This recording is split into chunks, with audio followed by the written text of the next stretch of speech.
Mine is Richard Petherbridge, and I'm here to talk tennis. And I have to say, I'm really excited about this new 2021 tennis year. I'm very optimistic that we're going to get 4 Grand Slam events completed this time. And I'm happy to see that the Australian Open is going to allow 30,000 fans every day. And I think it makes a difference that we have live tennis. I think the players like that better. And as a fan, that's the most exciting thing that I get to do, is to see live tennis. And I'm anticipating that we're going to go back by the end of this year and get back to sort of a normal tennis tour. And I think the players and the fans and everybody will be really happy to have things sort of go back to normal the way they were. I know that this year I hope to see live tennis at the US Open. I'm expecting that they'll have fans there. And I'm also hoping, I know that Indian Wells was postponed, but they're talking about maybe having an October date.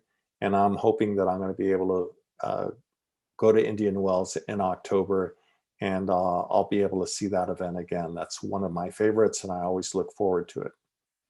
Okay, so let's go ahead. We're here to talk about the Australian Open, and specifically today we're going to talk about the men's draw.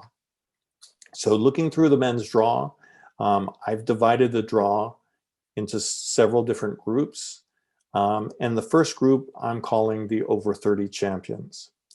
And in that group, I'm putting Djokovic.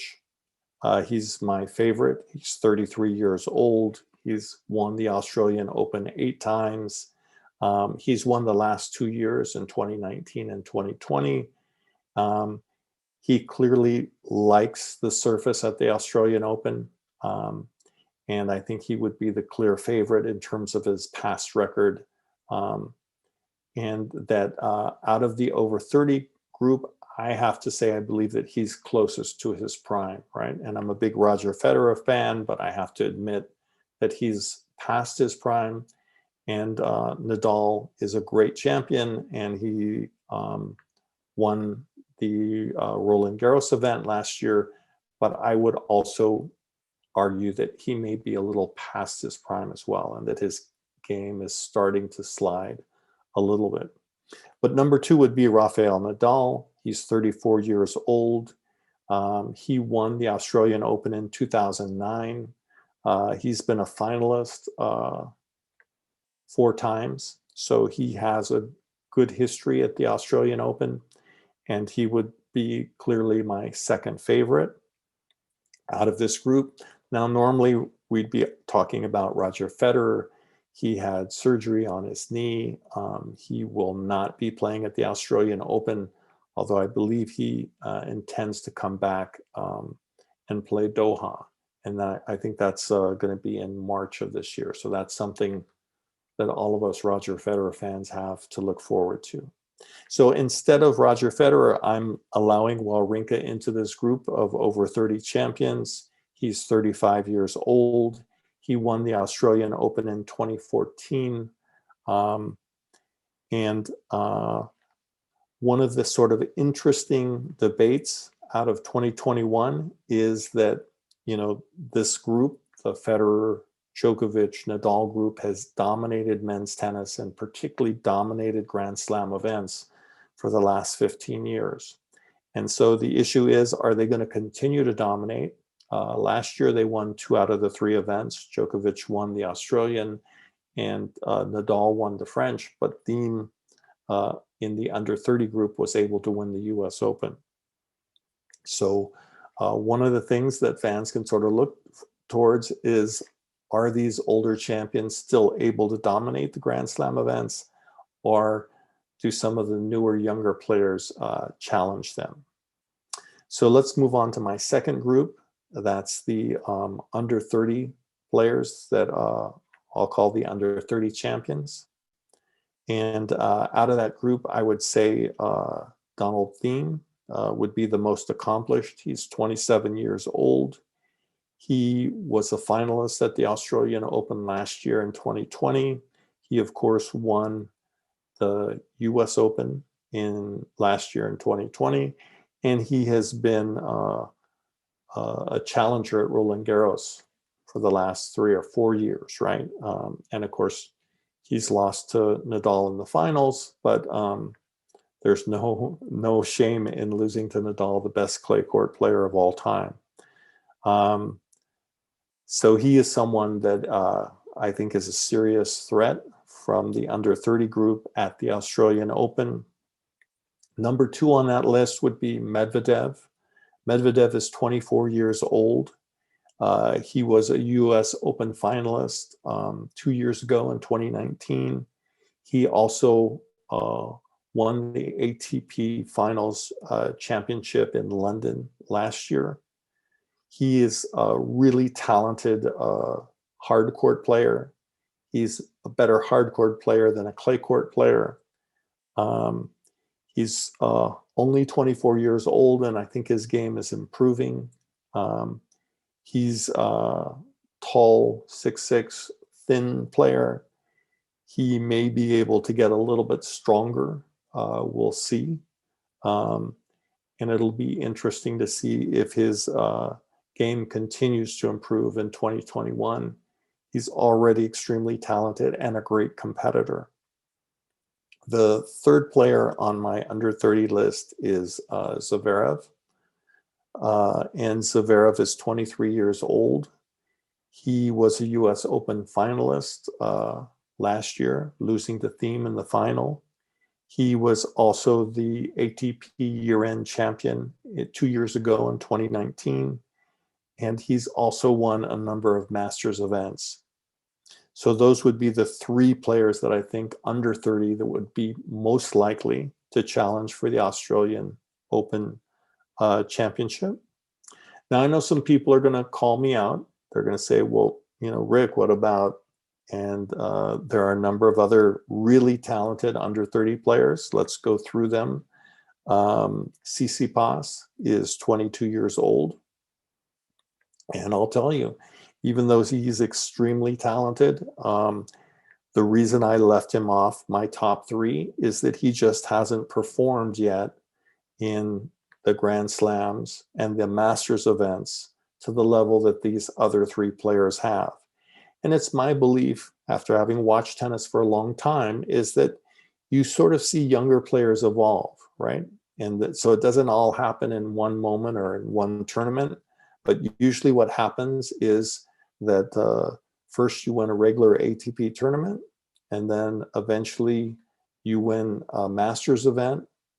And then you have, a run where you get to the semifinal or the final of a Grand Slam event, and then you win a Grand Slam event, right? And so when I look at a player like Tsitsipas, it's not that he isn't extremely talented, because he is. And it's not that he doesn't have as much potential as these other 3 guys. He just hasn't shown me at a big event, at a Grand Slam event or a Masters event, that he's ready to break through the way these other 3 players have. Also on that list of extremely talented players, but not quite ready yet, is Rublev. He's a 23-year-old player, also extremely talented, clearly improving, a really good competitor. Again, I just haven't seen the results at a Grand Slam event, or I haven't seen him win a Masters event that would make me think that he's as likely to break through and win the Australian Open as the top 3 that I listed. Also, I'm going to say, in terms of mentioning, I think you also have to put Berrettini in that group. He's 24 years old. He's got a huge serve. He's got a huge forehand. He doesn't move nearly as well as Tsitsipas or Rublev. But he's somebody who has the talent and the ability to win a Grand Slam. But again, hasn't had the results at either a Grand Slam event or at a Masters event that would lead me to believe that in 2021, or specifically at the Australian Open, that he has a chance to win. Okay, so let's move on to the next group of players. And let's talk about the US players. I know many of us like to look out for US players that are likely to win a Grand Slam event. It's been a little bit of a while. I know that a lot of us grew up watching Sampras and Agassi and Courier and Chang, and the US players were sort of dominant for a while on the tour, you know, in the 80s, 90s. But it's been a while now, right? Roddick was the last player to win a Grand Slam event. And I think all of us are hoping and anxious to see a US player break through and win another Grand Slam event. So my top player to watch is Taylor Fritz. He's 23 years old. He finished 30 in the world last year. He is a very talented player. I mean, I think the issue for him is he still improving? Is he going to be able to move up on that list from 30 in the world to the top 20 and then eventually break into the top 10? Or is he reaching his sort of peak level, and is he going to settle in somewhere around the top 20 or 30? And so this year is a really important year for him, right? We'll see if he's able to move up and to have some big wins and do well at a Grand Slam event or a Masters event, or if we see his game sort of leveling off. The next US player that's on my list to watch is Frances Tiafoe. He's also 23 years old.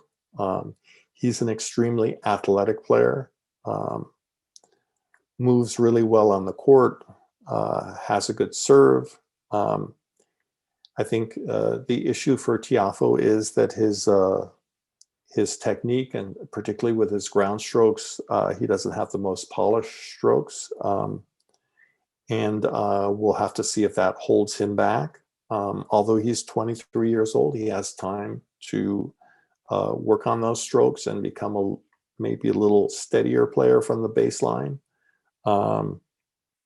So 2021 will be an important year for him too, right? To see if he continues to improve. And I know he had a good run at the US Open last year.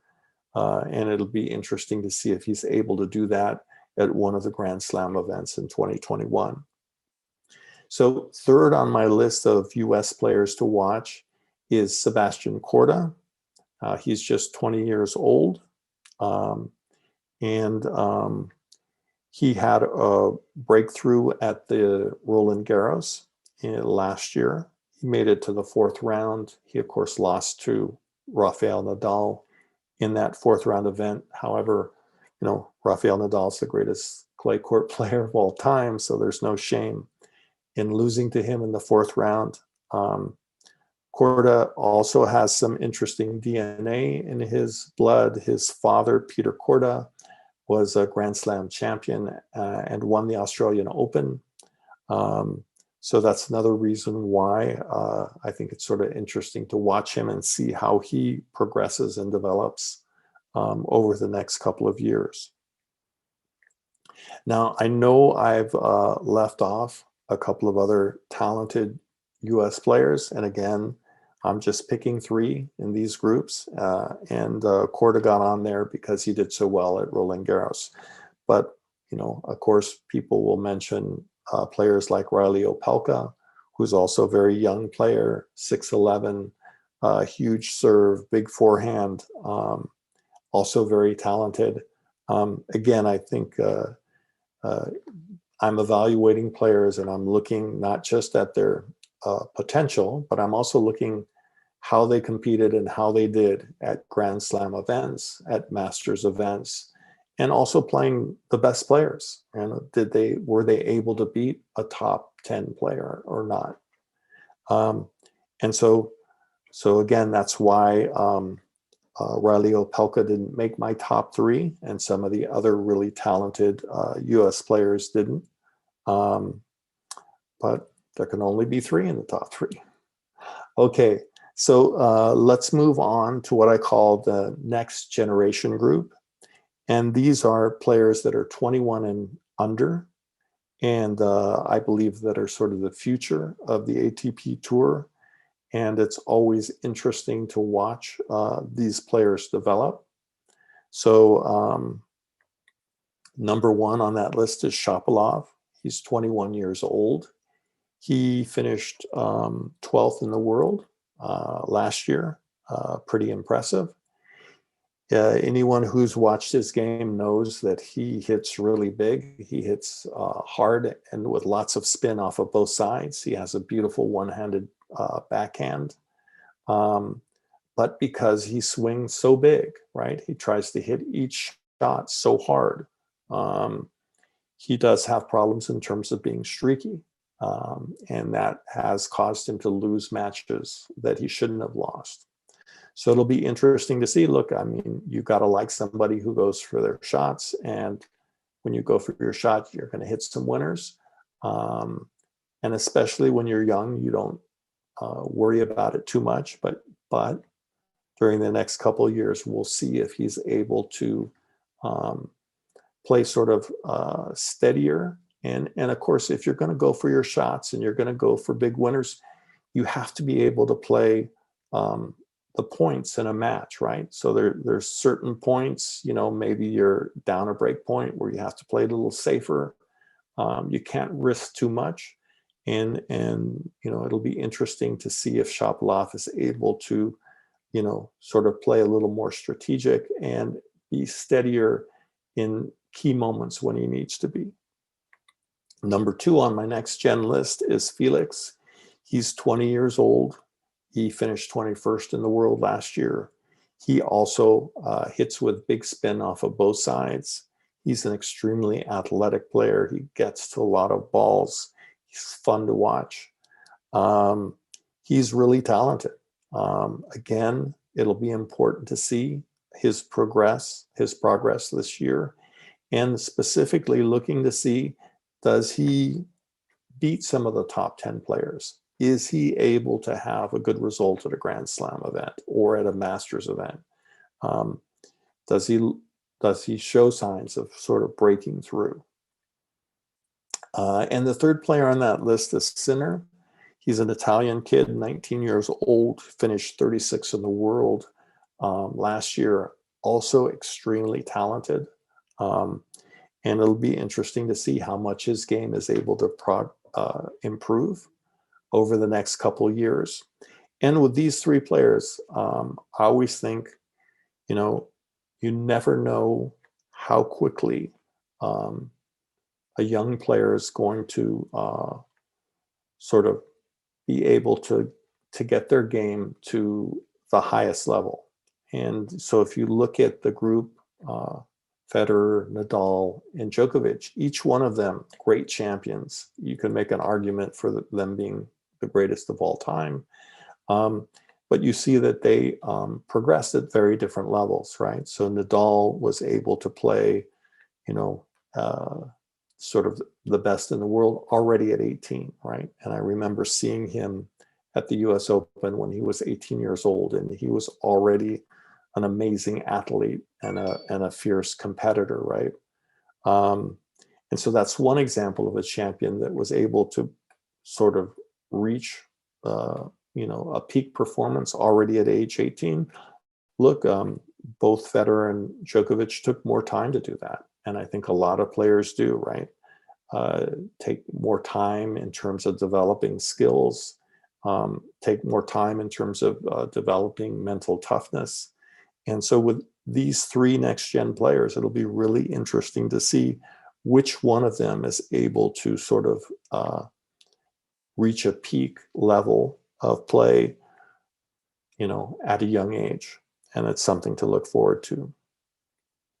Okay, that's my take on the Australian Open. I am so happy and ready to see live tennis again. And that's all for now.